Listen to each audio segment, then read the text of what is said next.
Hi everyone, I'm Alves Ludovico and I'm gonna be speaking to you in the next hour. Um, I would like to say thank you to Iggy Art for the opportunity of being here speaking to you guys. So, today the lecture is gonna be about sugar and some of his wonders to me. I hope everybody can hear me properly.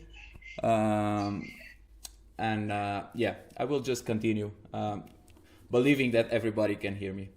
Um, so I'm gonna start by saying a few things about myself and what I've been doing. So again, my name is Alves Ludovico, and I born in Lisbon, and I have been studying a bit out all over Europe. I started in Portugal, then I have been studying in Holland, also in Norway, and now at the moment I'm taking a second master in Aalto University, and a department which is called Contemporary Design, and it's a department that blends together design and arts and tries to find somewhere a space in the middle where they both can be combined. I've been exhibiting mainly in Europe and Asia, and I have placed here work experience because I think that's actually very important for students and for people starting in the art field nowadays to have a real experience within a studio or together with an artist. Mine was in Holland, and I had a bit of both. I was in contact with there was a big artist, a big name of the arts in Holland, that was managing his own studio, and together with a team of 5 people, we were doing a lot of work together. And one thing I realized is that I was always dreaming about being an artist, but I knew very little about like what you need to do it. You might need the space, you might need a lot of tools, and you might need to have a lot of contacts. And that's something that you only realize by being in a working group that needs to make things happen. So, if you are starting now, or if you want to be an artist, or you can also do it without this kind of experience, but I believe it would be something important for your career to get to know someone who have been in the field and has been working for many years. It's going to be nice for you to learn a lot of things. I did learn quite a lot. And I'm going to tell further a few words on this studio that I was working, and I'm going to show some of the work that they were doing. Okay. I'm not going to speak only about my work. I guess I felt it was important to tell you a bit more about also other artists that I like and that I believe are people that we should follow, because the work that they are doing, it's important to get to know. I will start with this studio, which is called Lernet and Sander. They are from Holland, and they have a very peculiar, or they do very statical work, but they also are very conscious about the world. And at the moment they have kind of a personal fight to bring this Anthropocene, the effect, the negative effect of human being, to the nature and to the animals. So beside doing very aesthetical work, they also try to make to bring awareness. So I'm gonna show to you now a video of few minutes where we can see the work from this studio.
Um, Unfortunately, I believe the sound was super low, so I would advise you to then later on just see it again by yourself with a better sound quality. And this because I believe that nowadays video it's also very important for any artistic practice because we are no longer just having opportunities within our country or within our city. We might get in touch with people from the other side of the world, and having a good video or a good image of your work, it's actually the best way to sell it. We can have an amazing work with an amazing concepts and amazing visuals, but if you don't have a good picture or a good video of it, most likely you cannot get in touch with the right people. And maybe I hope you got the idea behind this video. It's a video that tells like how human by using his products and by his industrial meanings are somehow destroying nature, and it's very simple twist with this chocolate bunny that is just melting and it's giving this very ugly image of animal dying. Of course, like we might be playing with a bit different notions, but in a Western world, this is something that have been touching a lot of people, seeing this very cute little bunny dying this way. It's kind of bringing the awareness for what is happening with the environment nowadays.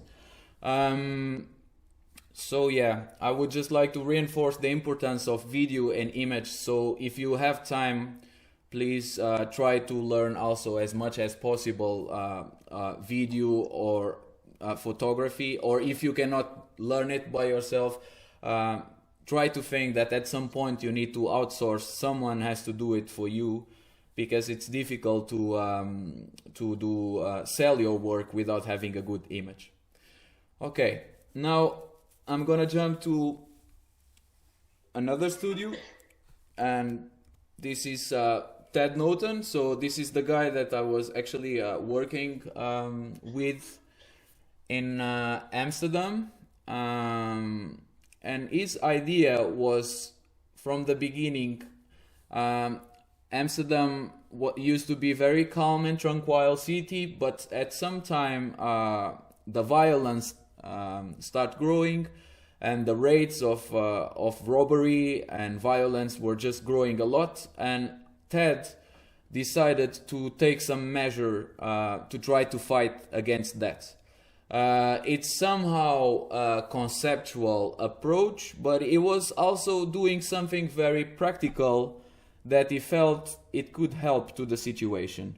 So he went to the black markets that were selling guns in Amsterdam, and he bought as much as he could, and he started placing them inside of these acrylic bags, so that the criminals could not use it to shoot or to rob or to do anything else. So now they are encapsulated inside of these bags, and they cannot be used. Even if you manage to break the acrylic, you wouldn't be able to use the gun. So by this, Ted was thinking that he can make the city of Amsterdam safer. I'm gonna again show you a promotional video from where he did exhibit some of his work, not only these bags with guns inside, but what I want to tell is that this was the beginning of his career, and the story, the concept that he was telling about why he wants to put guns inside of these acrylic bags was what made him famous. His story, because people start hearing the story of making Amsterdam safer, and they start telling to others and to others, oh, do you know that artist which is doing this kind of things? So in this case, I would like you to be aware of the power of narrative. So you should build some kind of nice story that you can tell about your work. Otherwise, You might still make it as an artist with or an architect or whatsoever or designer. But for me, I really do think that it's important to have a good concept. So yeah, and again, a promotional video of his exhibition. It's already quite old exhibition, but you can have an idea of what Ted have been doing and the way he has been doing it.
Okay, so yeah, I again I would, because there is also some sound disturbances. Some people are doing noises sometimes, and it's kind of difficult to get into the video. But yeah, if you can maybe then later on check these videos again by yourself, I think it would be nice.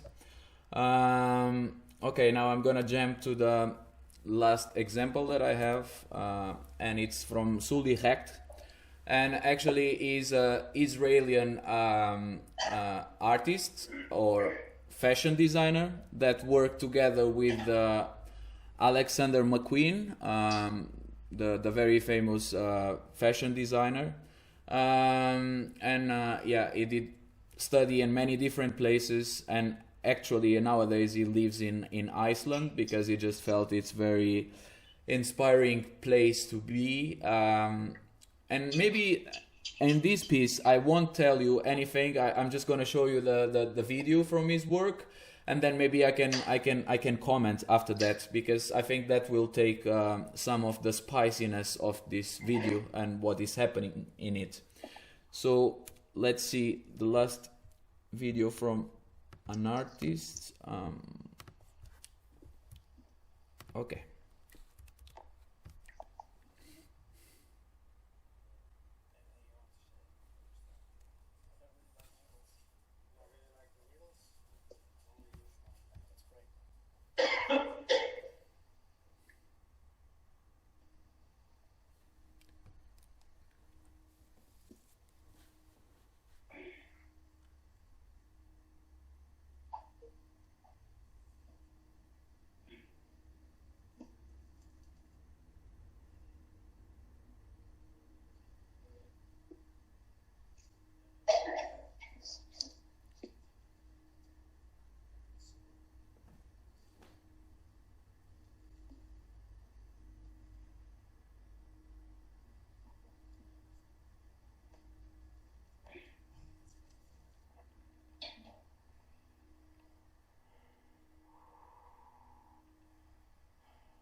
Okay. Um, so in this video, we see that the artist actually has taken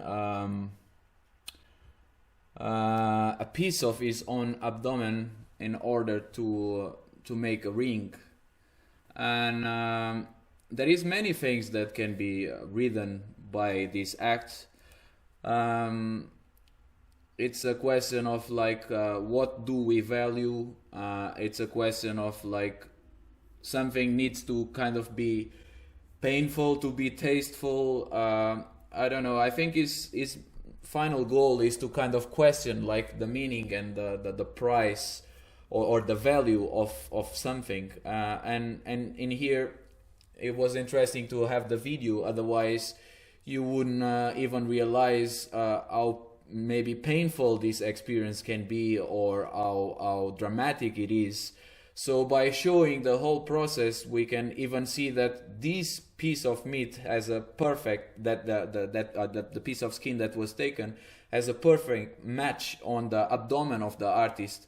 So I guess he's also trying to tell like how much he wants to give a piece of himself to someone and how unique this ring actually is. There wouldn't be any other ring in the world like this because this is his own DNA present in this ring.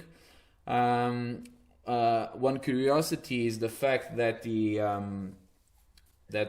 he sells together the ring and the video with some extra footage where he interviews the doctor and everybody that was part of this project. So yeah, and again, video is pretty important to do show your work, and in this case it even turned out to be part of the work because he sells both together. Yeah, and I think about artists that have been inspiring me throughout the years, this is all. Of course there is many others, and I think it's very important to keep on checking what others are doing. I guess in the beginning of my career I was doing it much more than nowadays. I guess nowadays I'm not taking my inspiration anymore from other artists or from very aesthetical experiences. I guess nowadays I'm more into real situations of my life and things that I believe and things that I want to speak about. Like for instance, the whole sugar thing has a start in here from this fact, and I'm gonna tell.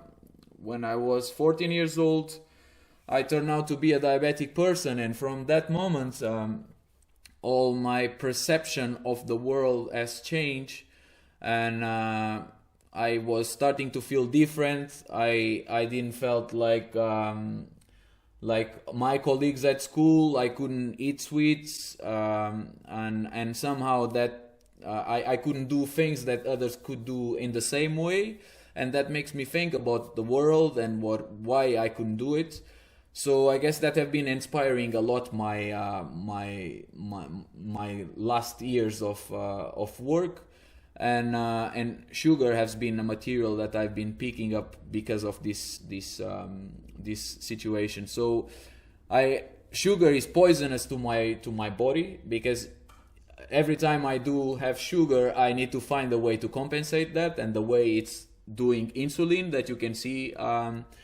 In the picture, I'm just doing insulin all the time to compensate my blood levels.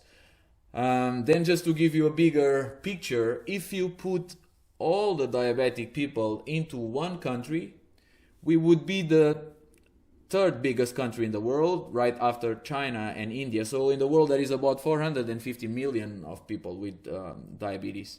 And if you think of only in China, 11% of the population has diabetes, and 36% has some kind of pre-diabetes. That means that most likely they're gonna have diabetes in the future. And diabetes is the seventh most leading cause of death in the world, and is rising a lot in many places, and mainly in Asian countries for some reason.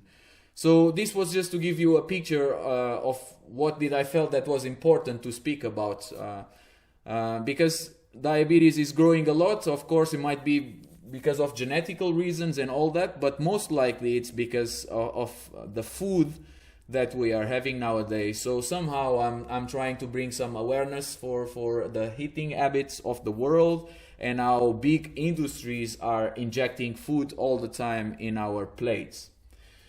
Then again, sugar. And why sugar? Because I had this wish of reconvert a poisonous material to me into a building material. I would like people to start looking to sugar not only as food, but as a material. Then I question a lot, like why is sugar, at least in the Western world, why is sugar so deep in our culture and in most things, celebrations that we have? And then there is also something interesting, because being from Portugal used to have used to extract a lot of sugar coming from colonies, like from Brazil and from other countries in Africa. So sugar have been always around in our diet, and it has even some positive connections in the Portuguese society connected to this colonialism time. So I decided this would be a very good material to explore. And the whole idea started from one course that I had a few years back, that the teacher told, I would like you to do a plastic which is not made out of plastic. And I immediately felt like, yeah, maybe sugar could be the material, because I see sugar as material. I don't eat sugar often. So the connection was very easy for me. And then if you start thinking like, sugar also has a very nice natural features to be used as a material. If you leave like sugar in a package in your storage, the humidity is gonna make it hard, and it kind of start to become a block. So I took that idea of how sugar have been using in our kitchen and in the culinary, and how can I make it into a usable object or a concept, a narrative. So this was like my last exhibition, that was in from last November to last December, and you can see two pieces that I'm gonna speak about today, present in this picture. In the downside, you have a more narrative, more artistic piece, and in the top part, we have like these three objects that are still art pieces, but they have a more design configuration. I will explain them one by one, and then in the end, I will also give you an idea of how these pieces were made. So for this one, I would like to show you again one video, because I would like to mention again the power of video, because this is a still picture that doesn't have any quality, and it doesn't really show the nice light effect that the piece has. So in this particular case, I had the need to do a video so that people can see the light variations. So here is the video.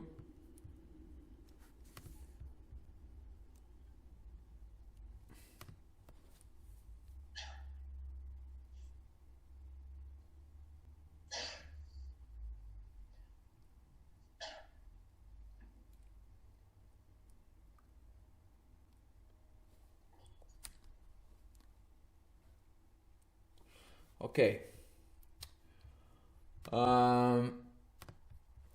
So back to the presentation.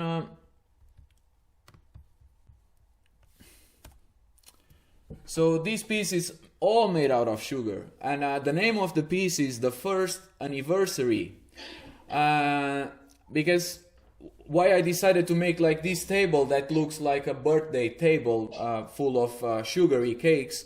It's because I remember to go to birthday parties when I turned out to be diabetic, and I was going to have a candy, and my mom was always in the back of the room telling Carlos, Alves, you cannot have it. So so then I developed some kind of trauma experience, and I want to talk about it by making this piece, which is all made out of something that has been connected to such a bad experience, like going to a birthday party and not being able to make to have any candies.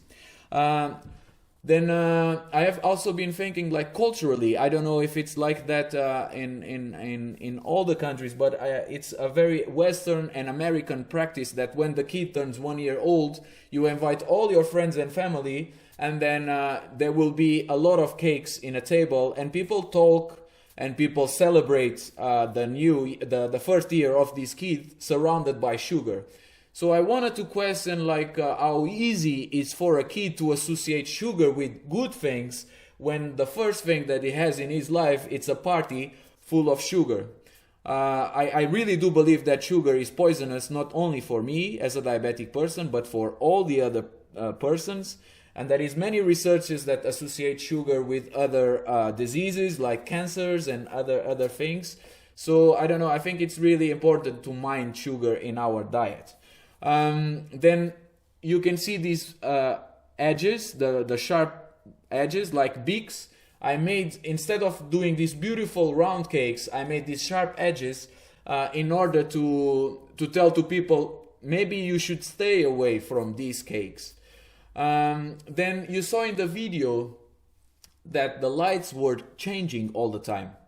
And that has to be with the way I do perceive my addiction to sugar.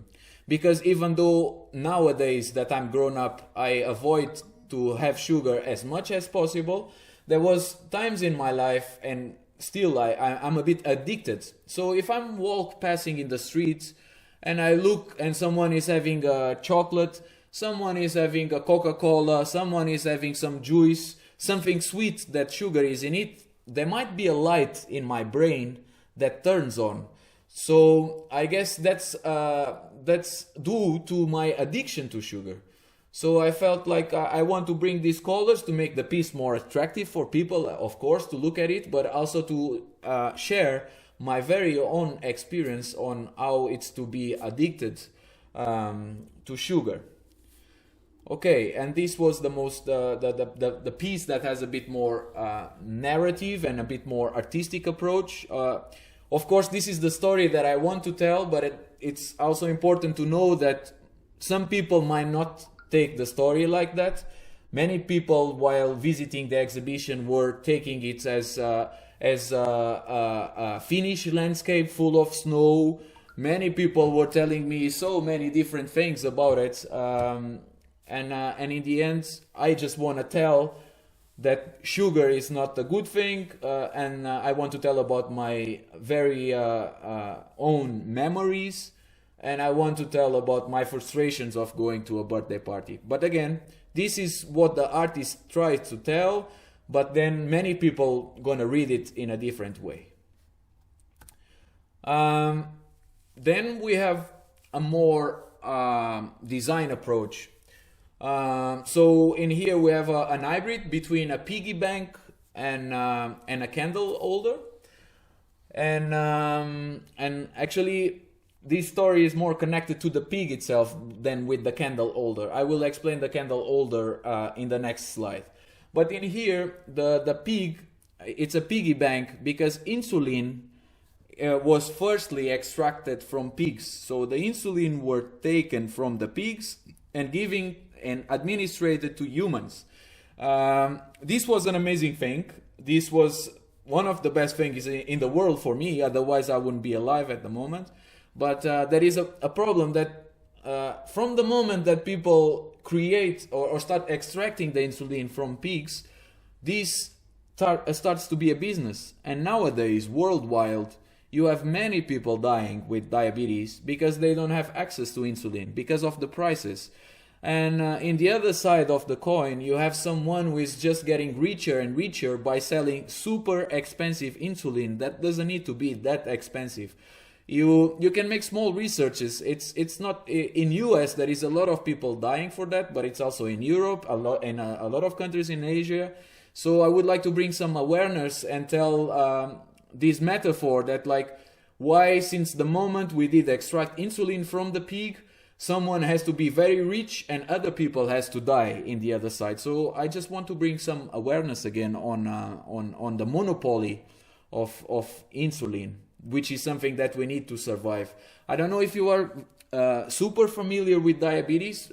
Maybe then, if you are not, maybe you can make a small research. How is it treated and what is needed? But I really did found in diabetes, in the biggest problem in my life, the strength to tell things and to fight for better life quality for diabetic people. Then this one, it's again, I can all these pieces and these two pieces, they are 100% made out of sugar. It's just sugar, and then I'm gonna show you a video and try to explain like how these pieces are made. But this is a candle holder and it doesn't melt. The candle burns clearly. It's a completely useful candle holder. And the story behind this, it's that when I turned out to be a diabetic person, I had to go to the hospital, and I was staying there for like about a week, and I was learning about the whole process of treating myself, how many insulin I need to do, what I should and should not have, what kind of food. And one day my grandma came to visit me, and she told something like, no matter what, tonight I will light up a candle for you and everything is gonna be fine. And to understand this, you have to understand also a bit of like the religious notion and background of my grandma. She is it's a person of faith, and she does believe in some kind of God. And by practice, it's something that you do. You light up a candle and you pray, and you want to believe that the problems of your life are going away by that. So I really felt like I want to make something related to that, because I'm not a believer. I don't believe in any God. I believe in something, maybe not a God. But at that moment, I felt so comfortable by these words of my grandma, because she was really believing. I don't think she was even meaning like, you will be cured, this disease is going to be treated. I think she was more telling something like, you gonna get along with it, you gonna survive, and you're gonna learn how to make things. And it was very comfortable moments when my grandma came to visit me. So I felt like, yeah, I want to pay an homage to her, because it was so important to have these words at that moment. And then again, the same, it's connected to this piece, the upper part. I just decided to connect both the pig and the candle holder to create a bit more mysterious and interesting aesthetics for the piece. Then I don't know if you noticed, but this pig has only 3 legs, and that has to be with maybe one of my biggest fears of becoming of being a diabetic person, is that you might lose some of your members if you don't take good care of your diabetes. But I have been taking I've been taking good care, and I'm very fortunate that I've been living in countries that can afford my insulin and me myself. So yeah, and I feel very sorry, and I want to tell to the world that like this is maybe something that we should be aware, because not everybody has the same opportunity as I have. And there might be people in the other side of the world, or even next to me, dying because they don't have the right treatment. Then last but not least, we have a piece which is called the Sugar O'Clock. And it's also from this Super Sweet series. And it's also 100% made out of sugar. And this piece weighs about almost 3 kilos, so there was like 3 kilos of sugar used to make it. I don't know, it looks quite small, but actually this piece is about 50 centimeters high, so you can imagine it's something quite big. And the reason why I decided to make a clock, it's actually because it's related with how how I need to control my diabetes. It's very connected with time and activities. Everything that I do, I need to think, like, if I'm leaving the home, I always need to have with me my insulin pen and my device that I can measure my diabetes. Like 2 summers ago, I was in Nepal, and that was a bit problematic for me because I was hiking, and the insulin needs to be in a fresh place. It needs to be storage all the time in a cold place. And if it goes under or above these values, the insulin might get broken, and then I cannot treat myself anymore. So it's a lot about planning and about timing. Wherever I go, I always need to plan ahead my life, and that takes a lot of effort from me. Then I wanted to tell something else about this piece. Yeah. Then actually I didn't mention, but like insulin was firstly extracted from pigs and cows as well. And actually, the bottom part that you can see here, it's a representation of the cow teats, so that you can extract the milk from. So it's like an homage to these two animals, the pig and the cow, that we have been extracting insulin for so many years to save human lives. Then I kind of made this retro style, and it's you cannot see it very well, but this thing is a pendulum that does balance. And in this case, I was trying to take some advantage of one of the natural features of sugar, that is actually translucid, so you can see through sugar quite easily, and it makes a very nice shade all the time. Okay, now I'm gonna show to you some videos that do explain how these pieces are made. Okay.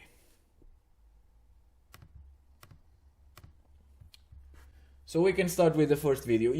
We do have some kind of a tank which is full with sugar, and then we will have a laser that melts the sugar and binds it together.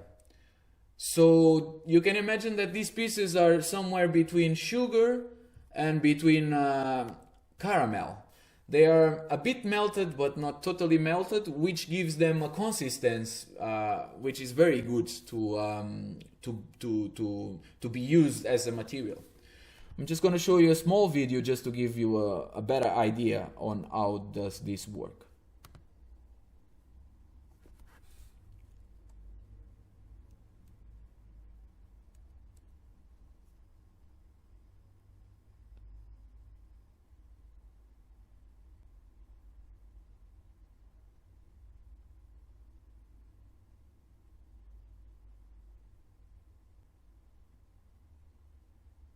So now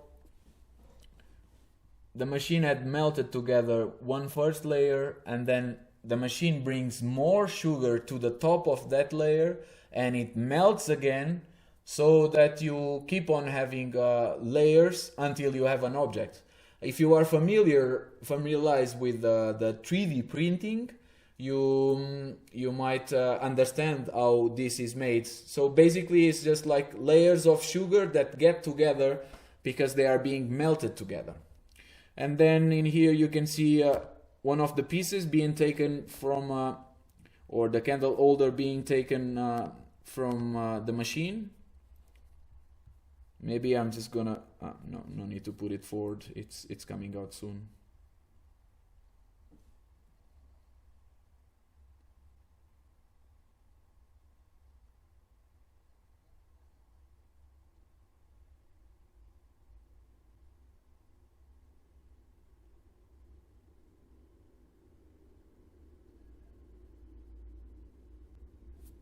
Maybe I'm gonna just put it a tiny bit forward. Okay, and now it's the time. So we had all these layers that are put in together by the laser, and then you can have a piece just like this. and this was a research project from the university that I'm studying at the moment, and yeah, there was a few engineers involved, and yeah, we have been using this machine to work with other materials, and then I just suggested that perhaps we could use sugar, and the outcomes were super nice. Then I just want to show you how actually the piece was colored, and I want to keep it as natural as possible, biological as possible, so that there is because sugar, it's not gonna intervene that much in the environment, so I think it's nice to keep with natural elements. So I just use like food colorant. There is no synthetic paints in it. It's just a colorant that is made out of flowers, I guess. So just to give you an idea on how it was made, just the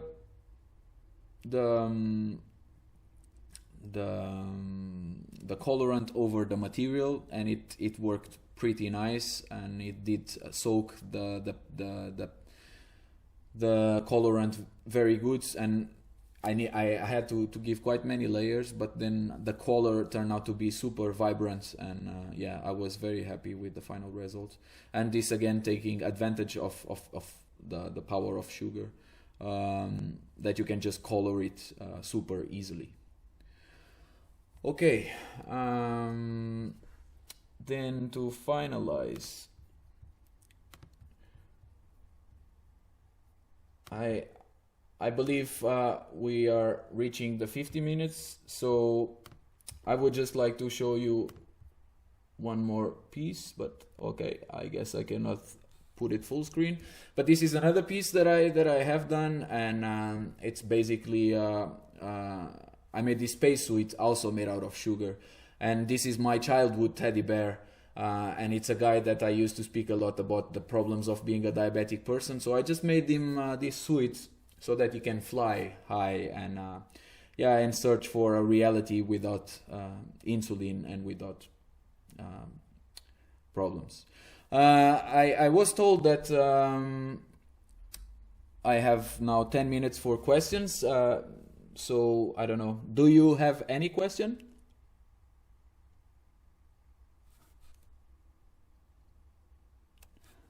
So no one has questions.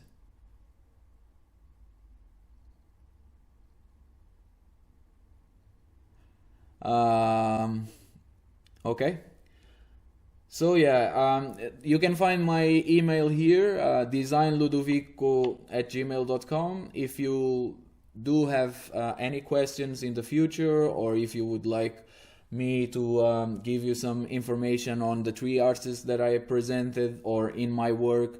If you have any questions, please do feel free to contact me anytime.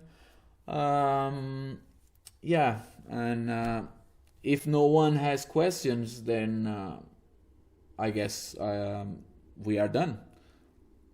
Are you sure no one has questions about the sugar, about why? I don't know. No questions. Okay. Thank you for attending. I hope it was not a tedious experience. I hope you like what you saw, and yeah, again, feel free to contact me by mail if you don't feel like comfortable to tell anything now. I will be open for any questions.